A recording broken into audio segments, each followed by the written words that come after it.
Apple and Google's parent company Alphabet are focusing on the world's second most populated country, India.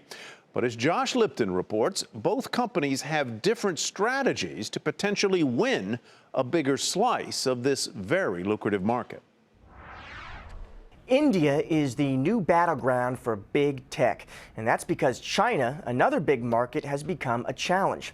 In its most recent quarter, Apple's revenue in Greater China slipped, due in part to weaker economic growth. Meanwhile, Google's search business is blocked in China altogether.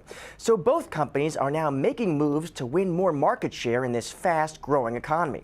This week, Google will announce that it will allow its users in India to purchase apps from telephone carriers rather than billing their credit card companies. And that's a big deal to Indian consumers because credit card use there isn't as popular as it is here. Less than 5% of the population use credit cards, even as smartphone adoption is surging.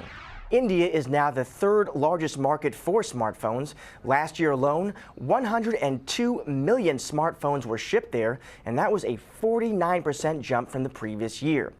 Google is making this move just as Apple is also targeting the Indian consumer more aggressively. CEO Tim Cook told CNBC why he's so excited about that market where iPhone sales are surging, though Apple right now only does control about 2% of the market.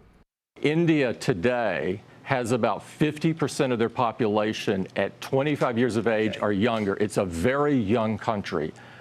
People really want smartphones there, really want smartphones. And this year, the first year, LTE begins to roll out. The two tech titans have very different tactics when it comes to winning in India.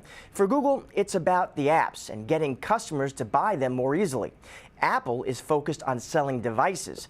The companies also serve different demographics. iPhones can cost a lot more than Android phones.